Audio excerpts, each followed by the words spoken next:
औज़ुबिल्लाहिमिनश्शैतानिर्रजीम बिस्मिल्लाहिर्रहमानिर्रहीम और रहमान। नाज़रीन, आज का मेरा प्रोग्राम 6 सितंबर के हवाले से एक ख़ुसूसी प्रोग्राम तश्कील दिया गया है। जैसा कि मैंने नाज़रीन कुछ अर्सा पहले अपना प्रोग्राम किया था कि मैं फ़ौजी का बेटा हूँ। आज उसका दूसरा पार्ट है। तो ये मेरे मरहूम वालिद साहब के यादों का एक सिलसिला था कि जो उन्होंने मुझे अपनी ज़िंदगी में कुछ वाक़यात बताए थे कि जब बच्चे होते हैं तो अपने वालिद से पूछते हैं, वालिदा से पूछते हैं कि आपने सन 1965 की जंग में हिस्सा लिया था, तो उस वक़्त उधर आपने क्या किया, कैसे पाकिस्तान की फ़ौज ने फ़तह हासिल की, वो सारी डिटेल उन्होंने मुझे उस वक़्त सुनाई थी, जो कि कुछ हिस्सा मैंने अपनी डायरी में भी नोट कर लिया था। बाद में कुछ वालिदा के ज़रिए पता चला तो वो मैंने अपनी डायरी में एक सारी चीज़ें सारी लिख ली थी। तो नाज़रीन, ये 6 सितंबर के हवाले से कुछ यादें हैं वालिद साहब की और 1965 की फ़तह की यादें हैं, जो आज मैं अपने नाज़रीन की गोशवार कर रहा हूँ, अपने नाज़रीन के साथ शेयर कर रहा हूँ। नाज़रीन, जब 1965 की जंग का आगाज़ हुआ 6 सितंबर को, तो वालिद साहब को सबसे पहले छमचोड़िया बुलाया गया था। वो उस वक़्त इंजीनियरिंग कोर में थे और GOC के रैंक पे वो ड्यूटी कर रहे थे। छमचोड़ियाँ मेरा ख्याल में 2 या 3 दिन के बाद उन्हें चुवंडा के महाज पर बुला लिया गया था उनकी यूनिट को।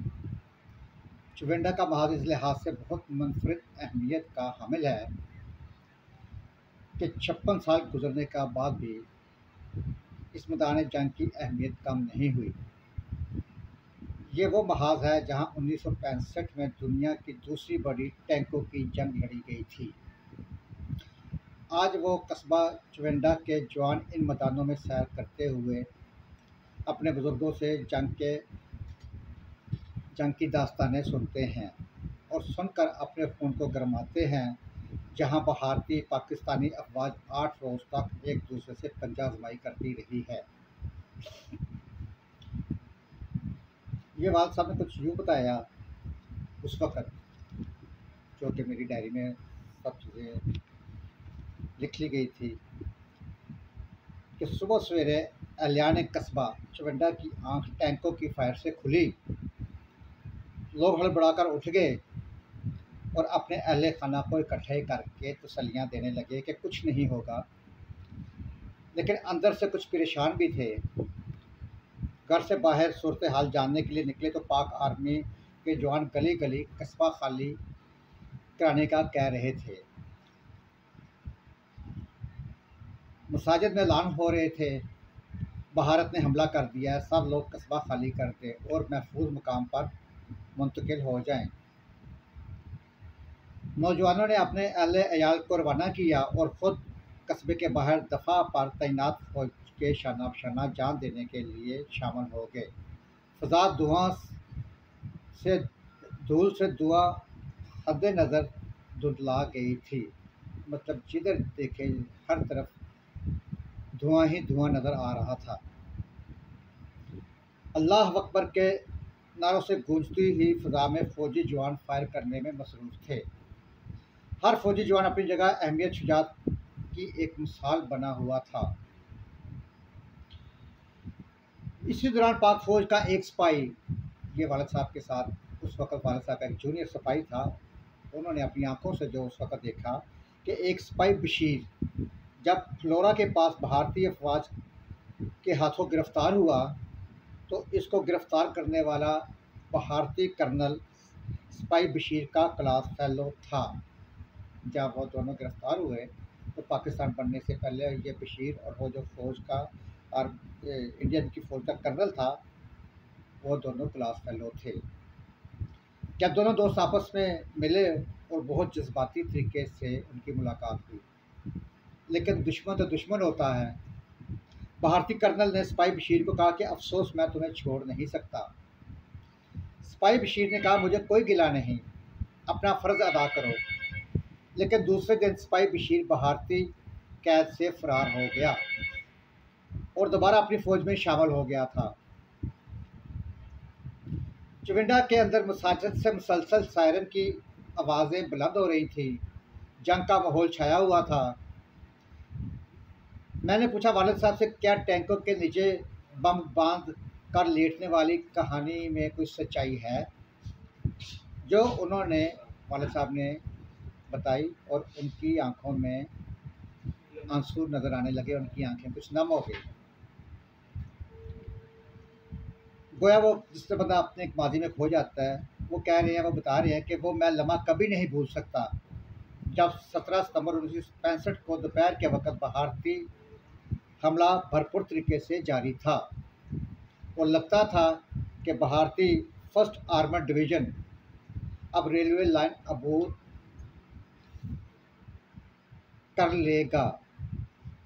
कि जो वो वहाँ पे रेलवे लाइन है ना थी, एक साइड पे आर्मी इंडियन थी और दूसरी साइड पे पाकिस्तानी आर्मी थी, तो उन्हें ऐसा महसूस हो रहा था कि जैसे इंडिया की आर्मी ये लाइन अबूर करके इस साइड पे आ जाएगी। अगर वो उस साइड पे आ जाती तो वो क्या इलाके में वो उन्होंने कब्जा कर लेना था। पाकिस्तानी कमांडर ब्रिगेडियर अब्दुल्ला ने अपने जवानों को रेलवे स्टेशन पर इकट्ठा किया और एक मुख्तसर तकरीर में कहा कि अब वक्त आ गया है, हम अल्लाह की नुसरत के लिए अपने वतन पर जान कुर्बान कर दे और दुश्मन को पीछे धकेल दे। कौन कौन अपने वतन पर जान कुर्बान करना चाहता है? तमाम फौजियों ने बेक वक्त यक वक्त हाथ उठा दिए और कमांडर साहब ने चंद जवानों का इंतखाब किया और इनको दुश्मन की सफ़ों में घुस जाने का हदफ दे दिया। देखते ही देखते वो सरफरोश आंखों से उजल हो गए और दुश्मनों की सफ़ों में खलबली मचा दी। फ़ज़ा भारी धमाकों से गूंज उठी और भारतीय सेंचुरियन टैंकों के पुरस्ते उड़ने लगे। दुश्मन का हमला अचानक रुक गया और वो जगह आज भी निशाने इबरत है जहां भारतीय फौजी इज्तिमाई तौर पर दफन किए गए, जिनकी लाशें भारतीय फौज उठाना भूल गई और इनकी लाशों को गिद्ध और कौवे नोचते रहे। जब वो जगह वहाँ से भूल ज़्यादा आने लगी तो पाक फौज ने वक्ती तौर पर एक बड़ा सा गड्ढा खोदकर इन भारतीय सुरमाओं की लाशें एक ही जगह पर दफना दी। चुविंडा रेलवे स्टेशन के पास आज भी वो जगह जूं की तो मौजूद है। बाद में इन लाशों को पूरे फौजी एहतराम के साथ, जब जंग ख़त्म हुई और पूरे फौजी एजाज़ के साथ और एहतराम के साथ उनकी लाशों को इंडियन आर्मी के हवाले किया गया। 8 सितंबर को भारतीय फर्स्ट आर्मर्ड डिवीज़न ने 6 माउंटेन डिवीज़न, 4 इन्फेंट्री डिवीज़न और कई इन्फेंट्री ब्रिगेड्स की मदद से 3 कॉलम की फॉर्मेशन बनाते हुए चारावा, बाजरा गढ़ी और नखनाल से पाक सर ज़मीन पर अपने नापाक इरादों के साथ हमला कर दिया। ये इतनी तादाद में ये डिवीज़नों ने इकट्ठे होकर ये हमला किया और रेंजर के महाफिज चंद घंटे दाद शुजात देकर पीछे हट गए।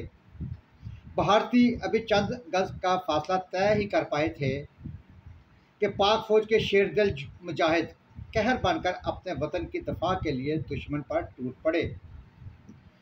जनरल जगन्नाथ चौधरी, जिसने महाज का कभी दौरा तक नहीं किया था, और वो प्लान जो चंद घंटों में सियालकोट डस्का रोड पर पहुंचने का था, इसकी राह में रुकावट साबित हो गया। पाक फौज के 3000 फौजी जवान हज़ारों भारतीय फौजियों और 400 टैंकों के आगे, नाज़रीन 400 टैंकों के आगे अपनी जानों की परवाह न करते हुए सीना सुपर हो गए। न माल गनीमत, न किश्वर कशाई का जज्बा दिल में लिए शहादत के तलबगार ये जवान वो कारनामा सर अंजाम देने जा रहे थे कि तारीख का तालिब इल्म हमेशा इसे याद रखेगा। 325 टैंक और सारी फौजी कुव्वत सिर्फ चंद हज़ार गज का फासला तय करके रुक गई और भारतीय फौजी अपने अफसरों का मुंह देखने लगे। गोया ये सवाल पूछ रहे होंगे कि सर, आप तो कहते थे कि पाकिस्तानी इतने बड़ी कुव्वत का सामना करने की जरूरत नहीं कर सकते। ये तो हमारे ही टैंकों पर सवार हो गए हैं। सर अब क्या करें? भारतीय कमांडर पीके 1 ने मजीद फौजी टैंक रीइंफोर्स करने की अपील की, जो मंजूर कर ली गई। भारतीय फौजी 2 दिन की जंग के बाद गुड कोर्स तक पहुंच गई। पाक फौज अपने कम वसाइल और कम नफरी के बावजूद लास्ट मैन लास्ट बेल्ट का माटो लिए दफा कर रही थी। कर्नल अब्दुल रहमान अपनी बटालियन के शाना बिशाना मैदान में डटे रहे और लम्हा व लम्हा अपने जवानों को हौसला दे रहे थे। गुड कोर्स से आगे फलवारा के मकाम पर भारतीय सुरमाओं और पाक फौज के शेरों के दरमियान घमासान की लड़ाई हुई। कर्नल अब्दुल रहमान ने अपनी जान वतन पर कुर्बान कर दी। इन्हें 17 जुरत के आजाद से नवाजा गया था। भारतीय 17 पूना हार्स को फ्लोरा हासिल करने का हदफ मिला था। कर्नल तारापुरी ने 2 दिन सरतोड़ कोशिश की, लेकिन कामयाबी ना मिली। पाकिस्तानी एयरफोर्स ने अपनी फौज का भरपूर साथ दिया और दुश्मन की सफ़ों में खलबली मचाए रखी। फ्लोरा हासिल करने के बाद भारतीय फौज ने चिवंडा की तरफ पेशकदमी शुरू कर दी। वो जानते थे कि चिवंडा भारतीय टैंकों का कब्रिस्तान बनने जा रहा है। चिवंडा की जंग अपने अंदर हज़ारों दास्तानें समेटे हुए है, ऐसी दास्तानें जिन पर यकीन करना मुहाल है, लेकिन हर दास्तान के पीछे सिर्फ और सिर्फ हकीकत और सच्चाई है। चिवंडा की जंग 7 दिन तक जारी रही और यह पूरी दुनिया ने देखा। नाज़रीन, यह पूरी दुनिया ने देखा सन 1965 की जंग को कि किस तरह अफवाज पाकिस्तान और चिवंडा के नौजवान शाना बिशाना दफा करते रहे, और जब वक़्त आया तो फौजी जवान दुश्मनों के टैंकों पर चढ़कर इनके अंदर ग्रेनेड फेंकते रहे। 14 तारीख सुबह 6 बजे लड़ाई शुरू हुई। 17 पूना हार्स ने भरपूर हमला किया। ये उनकी एक डिवीजन का नाम था, 17 हार्स पून।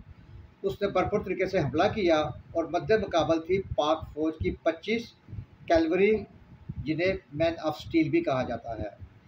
फ्लोरा को भारतीय फौज ने कमांड हेडक्वार्टर बना लिया था। ब्रिगेडियर अली अपनी 3 रेजिमेंटों और 3 बहादुर कमांडरों के साथ चिवंडा का दफा के लिए मौजूद थे। ब्रिगेडियर अली चिवंडा के दरबार के टीले पर खड़े सारा मैदान जंग देख रहे थे और अपने जवानों का हौसला बढ़ा रहे थे। कर्नल जमशेद मगरबी सिमत की तरफ से कमान संभाले हुए थे ताकि दुश्मन सियालकोट की तरफ बढ़ने की जरूरत ना कर सके। मशरकी तरफ से भी अफवाज पाकिस्तान ने भारतीय फौज को घेर रखा था। फर्स्ट आर्मर्ड डिवीज़न, जो भारत की सबसे बड़ी जंग मशीन थी, जो उनकी जंगी मशीन थी, किसी सहमे हुए परिंदे की तरह चिवंडा के रेलवे लाइन को अबूर करने के लिए सरतोड़ कोशिश कर रही थी, जो किसी तौर पर कामयाब नहीं हो पा रही थी। भारतीय 17 पूना हॉर्स रेजिमेंट ने, जो फर्स्ट आर्मर्ड डिवीज़न का हिस्सा थी, 3 बड़े हमले किए और हर बार कर्नल नसार की 25 कैवलरी ने इनका डटकर मुकाबला किया। लिहाजा 17 पूना हॉर्स ने अपने 30 टैंक सिर्फ इन 3 हमलों में तबाह करवा कर हाँपने लगी। Colonel Tarapuri Chanda railway station के पास कर्नल नसार के टैंक की फायर की जर्द में आया और जान गंवाकर जंग के बाद भारत ने अपनी खफगी मिटाने के लिए, नाज़रीन, भारत ने अपनी खफगी मिटाने के लिए नाकाम कमांडर कर्नल तारापुरी को भारतीय फौज का सबसे आला आजाद परमवीर चक्र दिया। सरजमीन चिवंडा के वो मैदान और रेलवे लाइन आज भी ज्यों की त्यों मौजूद है, जो भारतीय कमांडर और एयरफोर्स की इबरतनाक शिकस्त की याद दिलाते हैं। नाज़रीन, ये सन 1965 के एक चिवंडा का कुछ दास्तानें हैं कि जो कि मेरी डायरी में महफूज है। वालिद मरहूम वालिद साहब अल्लाह उनको जन्नतुल फिरदौस में आला मकाम अता फरमाए। और नाज़रीन, उसके बाद मेरे वालिद साहब 88 में रिटायर हुए और पाकिस्तान आर्मी की तरफ से उन्हें सऊदीया पाकिस्तान एम्बेसी में ट्रांसफ़र कर दिया गया, जहाँ पर 1 साल के बाद अल्लाह सुब्हान तआला को हार्ट अटैक होने की वजह से प्यारे हुए और खाना काबा में असर के टाइम उनका नमाज जनाजा हुआ और जन्नतुल बक्की में उनको दफनाया गया। अल्लाह सुब्हान तआला ने वो गाजी बनकर लौटे और अल्लाह सुब्हान तआला ने उनको कौन सी जगह नवाज दी। नाज़रीन, इस प्रोग्राम के साथ इजाज़त दीजिए। अपना, अपने घर का, मोहल्ले का, शहर का, अपने खूबसूरत प्यारे पाकिस्तान की सफाई का खास ख्याल रखें। सफाई निसफ़ ईमान है। पाकिस्तान जिंदाबाद, पाइंदाबाद। अल्लाह हाफ़िज़।